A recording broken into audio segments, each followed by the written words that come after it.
అమ్మవారి పలకను కాయ నబిసా కొడుకు తిరుగుతున్నాడు ఇంటి చుట్టూ అడిగినాయి నా సంగతాయి నువ్వు వెనకుండి ఊపిస్తా ఉండు. అయ్యా నేను ఎప్పుడు పలకం వేయలేదు కదా ఎవరన్నా తేడా ఉంటే నేను అందులో నేనున్నాగా ఏదన్నా అవంతరాలు జరుగుతుంది అంటే ఏమి జరగవు. నానే నీకు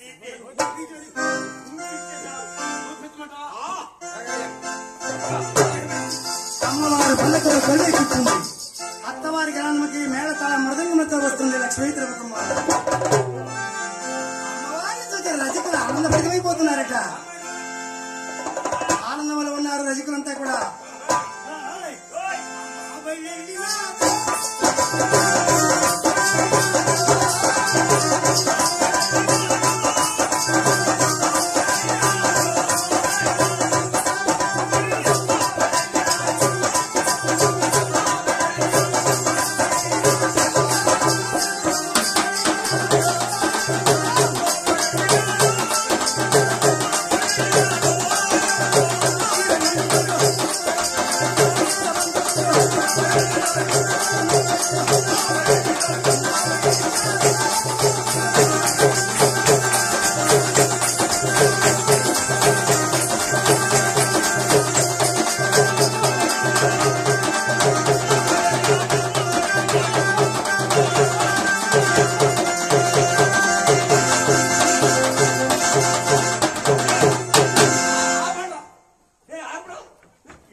ఊపేమన్నావు కదా, నేను ఊపు కోసమని నీ అమ్మ అన్నా. లేకపోతే మిమ్మల్ని ఎందుకంటే అసలే పొగా కొనుక్కొని పెంచుతాను. సరిగా కొట్టి సరే బాగా కొట్టు. వెనక పడతానయ్యా. అమ్మవారి పలకలు కొలి రజిక పైన ఉంది. అమ్మవారి పలకలు వస్తున్నారు.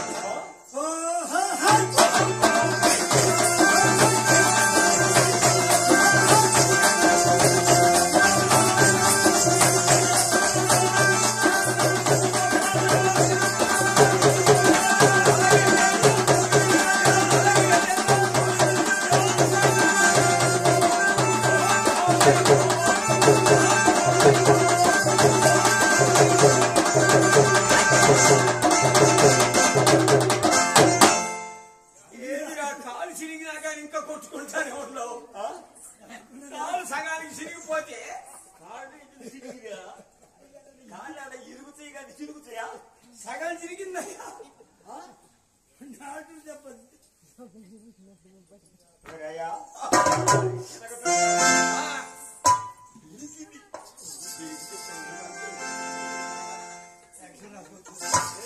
ఏదయ్యా ఇరిగితే మంచిదే. ఏందయ్యా పెద్ద రాసుకోవచ్చు.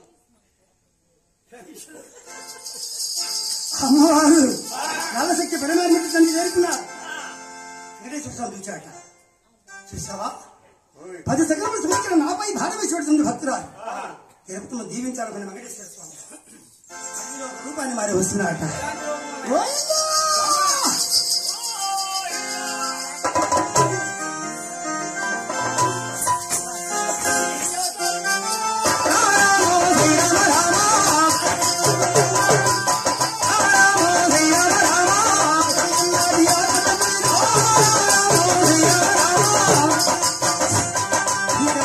వస్తుంది పెద్ద పులి.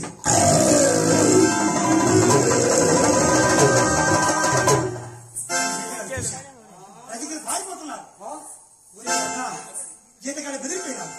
సరేనా మళ్ళీ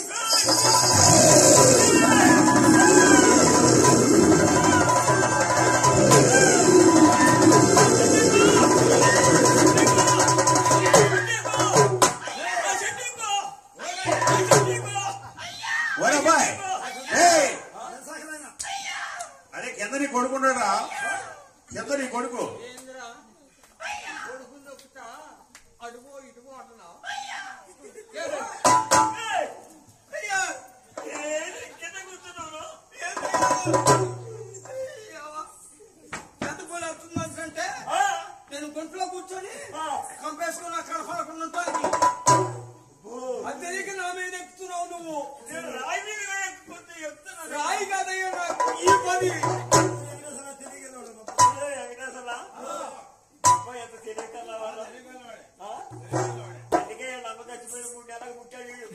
అయ్యా అట్లా అదేందయ్యా మొన్న ఏరే పని ఉండి జాకిరా కాడికి పోయా. ఏరే పని ఉండి జాకిరా కాడికి ఎందుకు పోయా? సేగాడు ఉంటాయి సేగాడు ఉన్నాడు కదా ఉండని యాడ్ చేస్తుంది. తాగినప్పుడు ఒక రకంగా ఉంటాడు, తాగినప్పుడు ఇంకో రకంగా ఉంటాడు. మొత్తం సైబర్కి ఇస్తున్నాడు ఎవరికి లేదు. అందుకా అర్ధరేతరిక సైదా గారు మాట్లాడుతున్నాడు. ఎందుకు మాట్లాడేంటి? అక్కడే నిద్ర ఎప్పుడు పోతున్నారా? అయితే తిరిగే పని మీద జాకిరా కాడికి పోయి వస్తానా. తిరిగి వచ్చేటప్పుడు అను వెంకటేశ్వర సోదరి కనపడ్డాడు. మంచోడే ఆయన, మంచోడు కాకపోతే ఆయన ఎండాడు కుమరైన వాళ్ళకొట్టి పైనక కొడుకులకు తగాదా పెట్టాడు. ఇప్పుడు కేసులు పాలయ్యారు. ఆ సంగతి నీకు తెలియాలి. ఈ వాళ్ళ ముసలోను నేను ఏదే పని మీద పోయి వస్తుంటే వెంకటేశ్వర సోదరు కనపడ్డాడు. ఏం సోదరు గారు బాగుండారా అన్న. నేను ఊరకి కదిలిచ్చాయండి. వచ్చేటప్పటికి ఆయన అసలు విషయం చెప్పాను. అసలు విషయం మొత్తం చెప్పాడు. ఏం చెప్పాడు అసలు? ఏం చెప్పేది ఏందయ్యా? నువ్వు ఇట్లా రోడ్లా మనం తిరుగుతున్నావు కదా, గంటకి కొట్టుకుపోతున్నావు కదా. అసలు నువ్వు కొట్టుకెందుకు పోతున్నావో, నువ్వు ఎందుకు పుట్టావో, ఎవరికి పుట్టావో చెప్పాను. ఏమన్నావు? అదేంటండి వెంకటేశ్వర గారు మా ఇంటి వాళ్ళ ఉంటాడు కదా. మా అమ్మ పోయింది. మా ఇల్లుడు మై మీద అడ్డు తేవటం తప్పండి సోదరు గారు, ప్రెసిడెంట్ గారు అన్నది.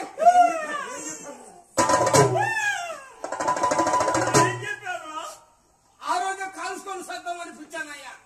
ఏం చెప్పాడు? ఎప్పుడు పుట్టావు, ఎందుకు పుట్టాను అని అడిగితే 1000 దేశాల మీద పోయడం 3 ఏళ్ళకి కడుపులు పడ్డావురా అన్నాడు. వాడు నువ్వు ఎట్టున్నావురా? ఆయనే చెప్పింది వచ్చాడు కాదురా. వచ్చాడైతే మాడకొట్టుకు ఎందుకు ఇస్తారు? అందరూ బయటపై పారిపోతారు అనుకున్న వెంకటేశ్వర స్వామిదే అడవిలో ఇంకో రూపాన్ని మళ్ళీ ఎదురుస్తున్నాక ఎదురు కూడా భయపడుతుందేమో. శ్రీ వెంకటేశ్వర స్వామి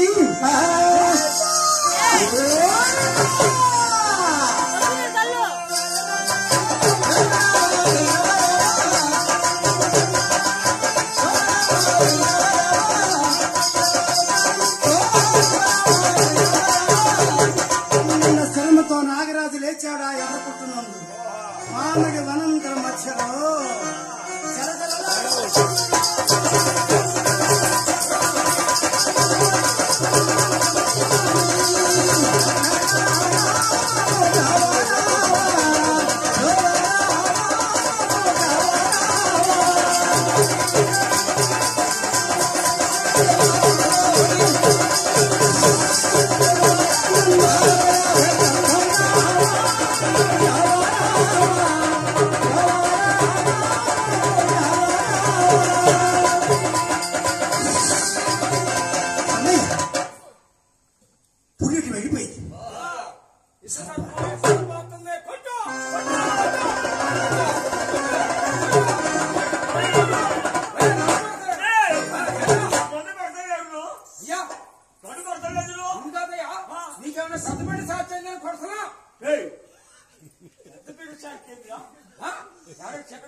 పెద్దోళ్ళకైతే పెద్ద బిడ్డ సాక్షి అయితే నేను కొడుతున్నా తగ్గిందని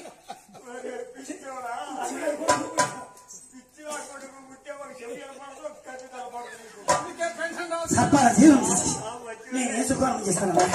లక్ష్మీ తిరుగుతమ్మా యాదవరాజులు ముదిరాజులు నాయ బ్రాహ్మణులు మేడతాళ మృదంగంతో ఈ మేనా చుట్టూ తిరుగుతూ నాగరాజును ధ్యానిస్తే ఆయనే మెల్లగా మేనా దిగి వెళ్ళిపోతాడు.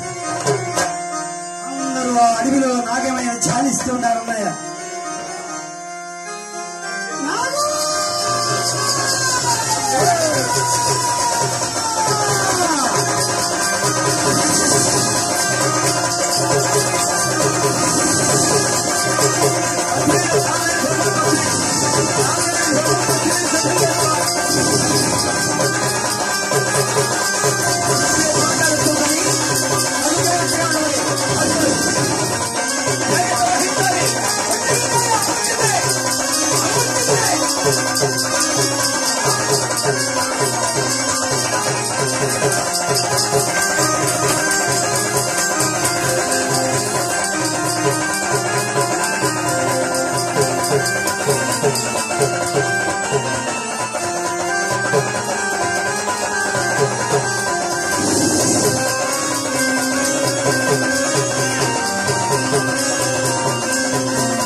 గోవిందా ఆపద మొక్కలు కూడా అనాథ రక్షగా గోవిందా గోవిందా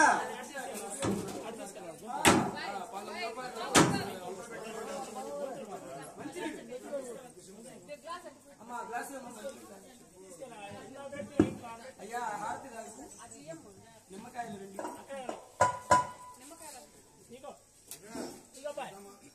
అయ్యా మీరు కొబ్బరికాయ కొట్టారా కొట్టు ఎనపదే అదే స్టాండ్ కేసు కొట్టు